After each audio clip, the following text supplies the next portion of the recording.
What is going on, YouTube? Welcome back to the channel. My name is Pete Logical, and today we are going to go over Captain America, the First Avenger. So I put out a poll last week. You guys seemed to really want me to do the Captain America review series, so that's what I am going to do. This is episode 1, and it's also episode 1 of my MCU reviews too. And we're starting off a good one, because Captain America is my favorite of the original Avengers, and I think all of his movies have been at least pretty good. The first time I watched this particular film, it was back when the movie came out. I just recently would have graduated high school at the time, but I haven't watched this particular film in years for a few reasons. One, Winter Soldier and Civil War are just better movies than this one, in my opinion. But that doesn't mean this one is bad. I'm going to tell you everything I thought about the movie going forward in this review. However, do I still think this one holds up like I originally had it before? You are all going to find out, and let's begin. So we are going to dive into the cast real quick, like I always do, and then I'm going to get into my thoughts on the movie. I do these reviews in a positive, mixed, negative format, where positive stuff is the stuff I thought was good about the movie. The mix is just fun facts, post-credit scene, or something I thought was an issue with the film, but in the middle, because I don't necessarily think it's a good or bad type of deal. And then the negative is the stuff I just didn't like about it. So, without further ado, let's get into the cast, and then I'll start the review. So the cast is Chris Evans is Steve Rogers, Captain America. Tommy Lee Jones, legend in Hollywood, is Colonel Chester Phillips. Hugo Weaving, also a legend in Hollywood, is Johann Schmidt, or the Red Skull. Haley Atwell is Peggy Carter. Sebastian Stan is Bucky. Dominic Cooper is Howard Stark. Toby Jones is Arnim Zola. Nee McDonough is Timothy Dugan. Derek Luke is Gabe Jones. Stanley Tucci is Abraham Erskine.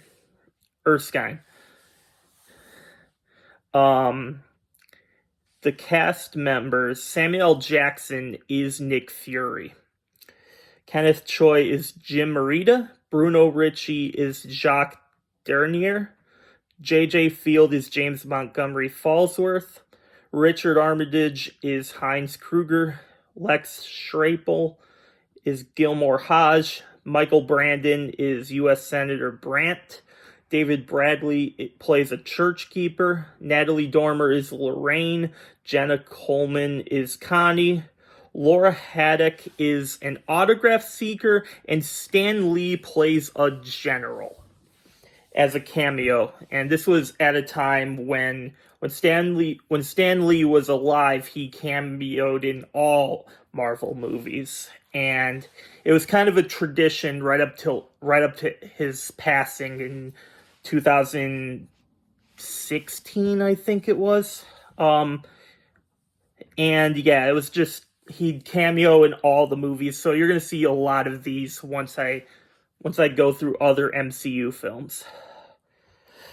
All right, now let's talk about the positives. So the first one that comes to mind is Chris Evans. I believe he was perfectly casted as Steve Rogers. Now, Steve Rogers in the comics was depicted as like really fearless, um, and like big guy, will fight into battle to do the things he thinks is right.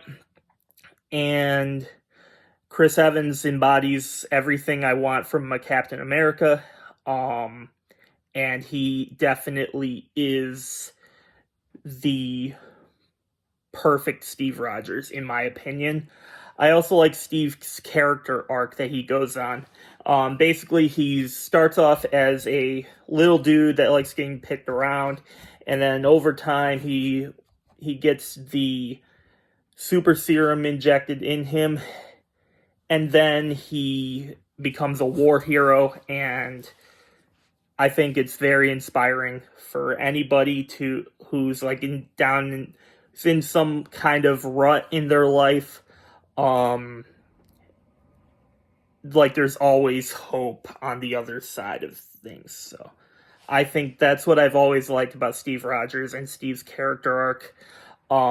He's one of the best Marvel characters of all time, in my opinion, and he's definitely my favorite Avenger. All right, so next one is Steve and Bucky. I like their bromance that they have in this one. You can tell the two have known each other forever. And they have really good chemistry with each other. And in my opinion, this is one of them. Before that started becoming a trend in Marvel movies and the Sony Spider-Man universe. This was one that was done right, where you can tell these two are brothers for life, and they'll do anything for each other. Bucky kind of plays as the voice of reason for Steve early on, when Steve wasn't really comfortable, I guess you could use the term, with himself. But yeah, before it started becoming cliche, I think Steve and Bucky were one of the best Marvel bromances in the MCU. Next one is we get our first look at Howard Stark. This is the father of Tony Stark, who is Iron Man in the MCU, played by Robert Downey Jr. And so Howard Stark was part of Steve Rogers' team, and he would basically scout the area and give Steve Rogers a tip or two, and help them out. And he also was close with Peggy. We'll talk about her in a few minutes. And I think Howard Stark's one of the best characters in the MCU. He's very charming and likable, and yeah, I think shout-outs to what is his name? Dominic Cooper. I think he did a very fantastic job as our Howard Stark in this movie. The next one is Hugo Weaving. Now, this guy has been in so many things over the years. He, for me, he's of course Red Skull. And to me, Red Skull is one of the best Phase 1 villains, if not my favorite villain of the originals. We'll get to the part I don't like about Red Skull in the negatives, but for me, he's very intimidating. You can tell this guy is off his mind, and to me, he's very set on his goal, and will stop at nothing to get that secured. And Hugo Weaving definitely really plays this character well. He plays everything well. He's just a terrific actor. But this is one of his better roles for me. So next one is Peggy. Now, Haley Atwell plays Peggy Carter, and to me, she is the best Phase 1 love interest. Hot take, I know, but as I said, um, for Steve Rogers, he needs, when he was down in the dumps, Peggy was there for him, and he was the reason he moved forward in a lot of his decisions. And that really resonates with me. And yeah, I think Peggy Carter was an awesome character. Um and she had some funny moments, like when someone was picking on her or Steve Rogers in this film. She takes it to heart, and she's not afraid to punch you in the face if she thinks that you deserve a punch to the face, or worse. Because there is one moment where Steve ticked her off, and they were testing out the vibranium, and like she just shoots him right in the shield, and Steve gets thrown back, and it's like, bro, this chick is badass. And yeah, I think she was awesome in this movie. And she has a pivotal role in Endgame when we get to it. And yeah, I think she's just a really good character. Alright, now, with all that out of the way, let's move into the positives about the film. So, I think this movie is at its best when it's a World War II action movie. Part of that is because up to this point, World War II movies were kind of their own genre. We never really got a comic book character set in that timeline. So when it's focusing on all of that stuff and how it relates to the characters at the time and the soldiers in the army, and Captain America obviously has a character arc later in the film, and I'm gonna get to that in a moment here. But when it's focusing on all of that, I think this movie is a fun watch. So, I love watching Captain America beating the crap out of Nazis. It's who doesn't like it when Nazis get beat up? Like, seriously. Not condoning any violence, but the Nazis are kind of really bad people, so it's fun watching them getting their due justice. And Captain America also has an arc towards the middle and the end of this film where he knows that there are spare troops from the US Army out there, but since the army wasn't allowing Steve or anybody to really do anything about it, I think he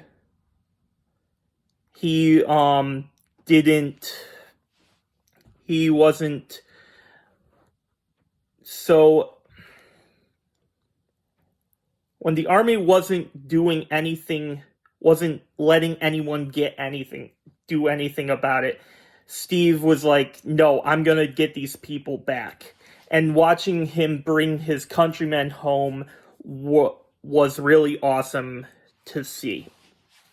Alright, man, I had a brain fart in the middle of that. I am completely sorry, but it is what it is, right? So now let's move on to the mixed. And I'm going to start with a fun fact here, and then I'm going to talk about the film. Because apparently, and I found this out when I was writing this yesterday. Um, so Michael Brandon plays Senator Brandt. Now, this dude was very supportive of Steve Rogers being the person that gets the serum. And little fun fact about him, Jeff Goldblum was supposed to play him. Now, Goldblum has been in a lot of things like Jurassic Park, and he even showed up in the MCU as the Grandmaster in Thor Ragnarok, and I believe he was also in Endgame, but I could be wrong about that. And I think he was also in Guardians of the Galaxy. But again, I could be wrong about that too, but we all basically all know him as the Grandmaster in Thor Ragnarok. Now, why I brought this up here is because if Jeff Goldblum in a different timeline didn't decline this role and it went to him instead of Michael Brandon, how would that shake things up with Thor Ragnarok later on? I don't think it could have.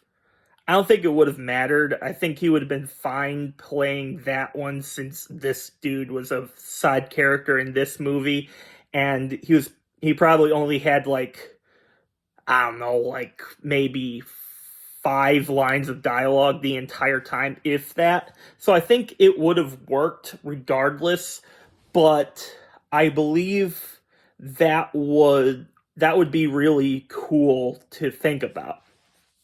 All right, enough of that. Let's get on to the mixed aspects about the film. And I got 2 here. Again, I was thinking about putting these in negative because they are issues I have with it, but I don't think it's that big of a deal. Having said that, I don't think one of these is that big of a deal, but I just want to put it in negative and have some fun roasting that part because I think you guys all know what I'm talking about. It's the one thing about this movie that everybody doesn't like about it. But the first one is Tommy Lee Jones. Now, I love Tommy Lee Jones. He was in a bunch of my favorite movies of all time. However, in this movie specifically, I found him more annoying than funny. Now, Tommy Lee Jones plays essentially similar characters in everything he's in. He's not like The Rock, where The Rock is the same person in every movie. But he kind of is very similar, but nothing to that extreme because I think he is a good actor. And The Rock is too. The Rock does his thing great, but Tommy Lee Jones is one of my favorite actors of all time. And just this dude was such an asshole and I get that's part of it because he's a colonel in the US Army. But like it seemed like every time that Steve was doing something right or like anything, it could be right or wrong, this dude was like, no, we're gonna give it to somebody else, or no, like this dude, there's no way he survived, or something like that. It's just like, bro, really? Like this, he was just so annoying in this film, and out of respect for him, I'm gonna put this in mixed. But if anyone thinks this is a negative of this film, I wouldn't be able to argue against that. All right, so the second one for me is has to do with Bucky's death scene. Now, we all know this scene. It's at the 75% mark of this film. There's a little bit after that, and that's kind of where it goes off the rails a little bit. But um, for me, I'm not going to put this in negative because it's a key part of Steve Rogers' character arc throughout the MCU. But um, after watching Winter Soldier and Civil War and other things a bunch of times, this one kind of, I wouldn't say it does nothing for me, because again, I think it is a key moment here, but it just doesn't hit the same as it did when I first watched this and Winter Soldier wasn't out yet, and it was like I don't feel that anymore because I know Bucky is alive, if that makes any sense. Um so yeah, out of the I think that's it for the mix. Now let's move on to my negative.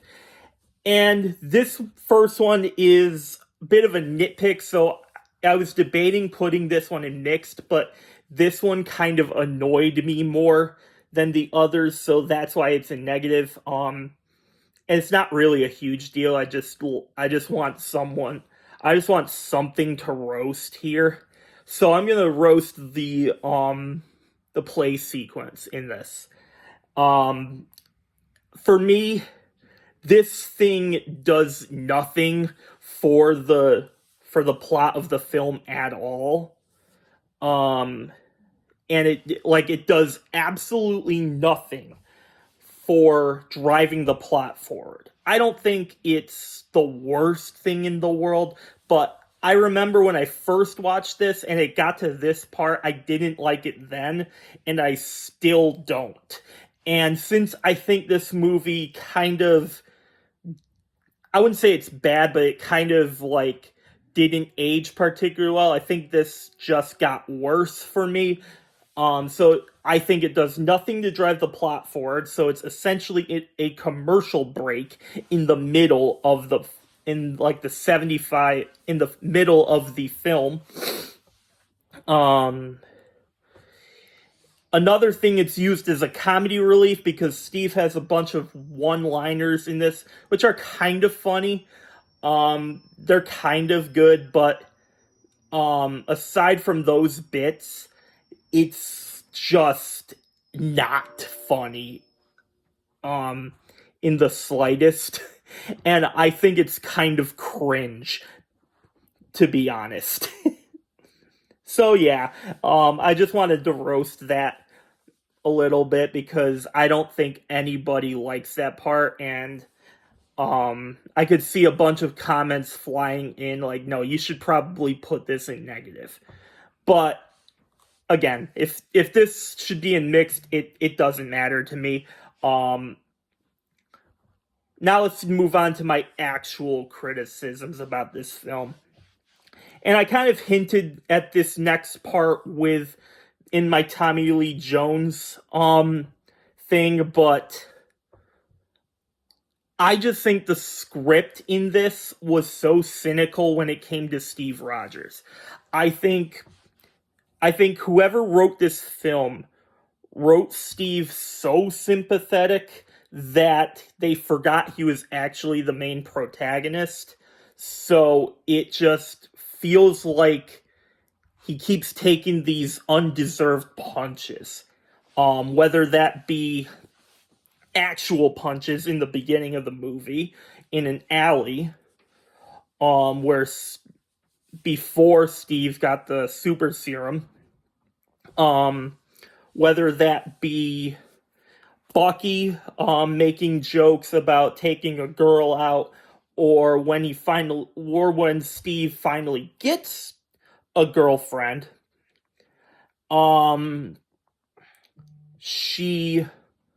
Bucky was like, "Oh, I'm turning into you now," and it's like, bro, I don't know what it is, but I think whoever wrote this film forgot that Steve was the protagonist, or tried making him so sympathetic that they completely forgot about, no, this guy actually means a big deal for this universe. So we probably shouldn't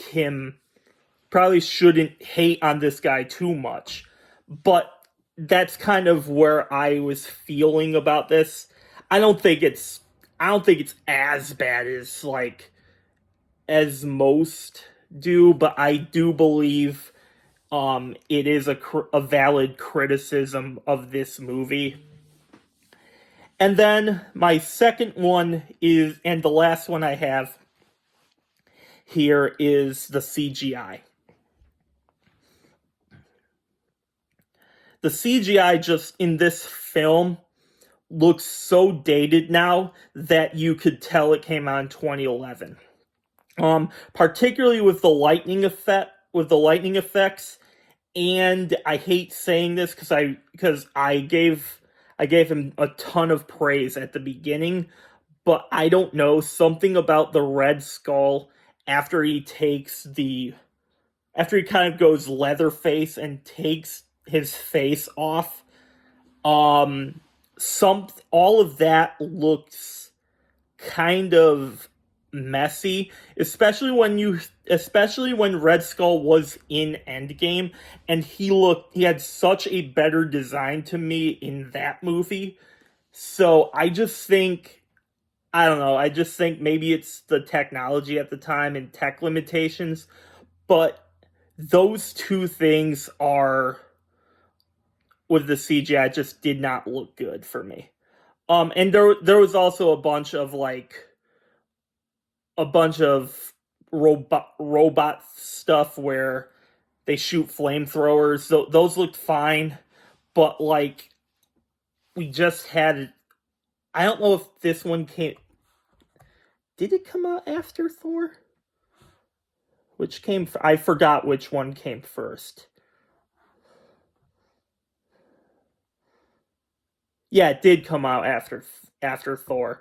So, we just had, at the time Thor came out, so, and there's a very similar sequence in the final act of the first Thor movie that this movie just plays as a robot shooting fire at him, and all of that just did not resonate the same thing for me. And that is it for my thoughts on this.